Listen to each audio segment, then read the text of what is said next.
سورہ نساء کی آیت نمبر 80، اس میں اللہ تعالیٰ نے ارشاد فرمایا وَمَن يُطِعِ الرَّسُولَ فَقَدْ أَطَاعَ اللَّهَ، کہ جس نے رسول اللہ کا حکم مانا بے شک اس نے اللہ کا حکم مانا۔ جو آیت ہے وہ ہے فقد اطاع اللہ، کہ جس نے رسول اللہ کی اتباع کی بے شک اس نے اللہ کی اطاعت کی۔ یہ بے شک کیوں ہے؟ اگر یہ جملہ ہوتا جس نے رسول اللہ کی فرما برداری کی اس نے اللہ کی فرما برداری کی، شک تو اس میں بھی نہیں ہے۔ یہ بے شک ابو جہل کی اس کمپنی کے لیے ہے جو ٹی وی پر بیٹھ کر لوگوں کو دین سمجھا رہے ہیں اور حضور کو اللہ سے جدا کرنے کی کوشش کر رہے ہیں۔ یہ جو لفظ بے شک ہے، فا اور قد، یہ ان لوگوں کے لیے جو عقل کے پجاری ہیں، جو ٹی وی پر بیٹھ کر آ کر بتاتے ہیں کہ میری رائے یہ ہے، ایسا میں یہ کہہ رہا ہوں، کیٹیگوریکلی ایسا ہونا چاہیے۔ یہ ان لوگوں کے لیے، اور میں ان لوگوں پر مجھے کوئی افسوس نہیں ہے، وہ تو ظاہر ہے ایک انگریز کے زر خرید غلام ہوتے ہیں۔ مجھے حیرانگی ان مسلمانوں پر ہوتی ہے جو افطاری اور سحری کے وقت ریموٹ تلاش کر کے ساتھ ان کو سن رہے ہوتے ہیں اور ساتھ افطاری کر رہے ہیں اور ساتھ سحری کر رہے ہیں، اور بعد میں فجر کے بعد آ کر ہمیں پوچھ رہے ہوتے ہیں آج فلاں یہ کہہ رہا تھا، اور وہ ایک ہی بات ہے کہ فلاں یہ کہہ رہا تھا، حضور کو اس چیز کا نہیں پتا، فلاں یہ کہہ رہا تھا، حضور کو یہ نہیں معلوم، فلاں یہ کہہ رہا تھا۔ اور جو وہ فلاں ہے انہیں غلامی دی ایتھے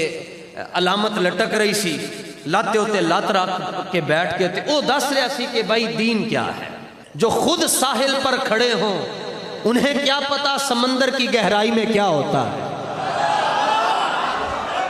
اور جو پہلے بھی نہیں تھا اور کچھ دنوں کے بعد وہ مٹ جائے گا، عدیم ہے، معدوم ہے، عدیم ہے، اس کو کیا پتا کہ وہ صفہ کی یونیورسٹی کے چبوترے میں، اصحاب صفہ کے چبوترے میں کائنات ہست کا جو پہلا مدرسہ ہے، اس مدرسے کی چٹائیوں پر جس نے رسول اللہ سے علم حاصل کیا وہ ابو ہریرہ کون ہے؟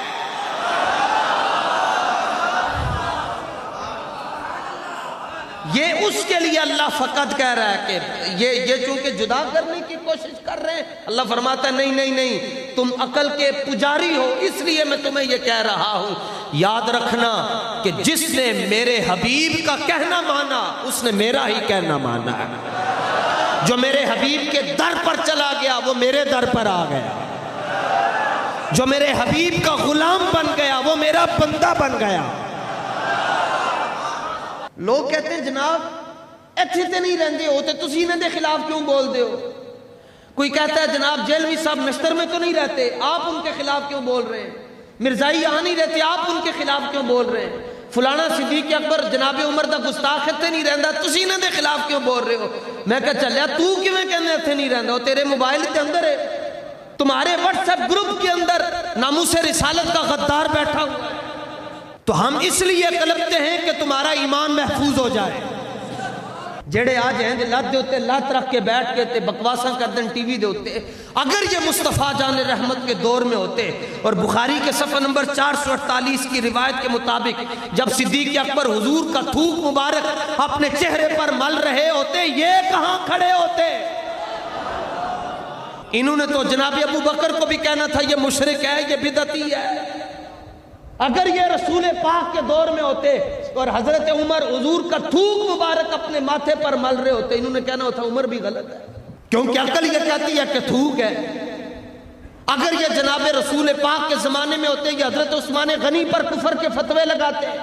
اگر یہ جناب مولا کائنات کے دور میں ہوتے، مولا کائنات حضور کا لعاب دہن شریف اپنے ماتھوں پر اپنی آنکھوں پر لگاتے۔ وہ رسول اللہ کے، یہ بخاری کے صفحہ نمبر 448 کی روایت ہے، وہ حضور کے وضو کا بچا ہوا پانی زمین پر نہیں گرنے دیتے تھے۔ انہوں نے کہنا تھا یہ کیا کر رہے ہیں، یہ بات عقل میں نہیں آتی۔ انہوں نے تو حضور کے صحابہ کو بھی مشرک کہہ دینا تھا، انہوں نے حضور کے صحابہ کو بدعتی کہہ دینا تھا۔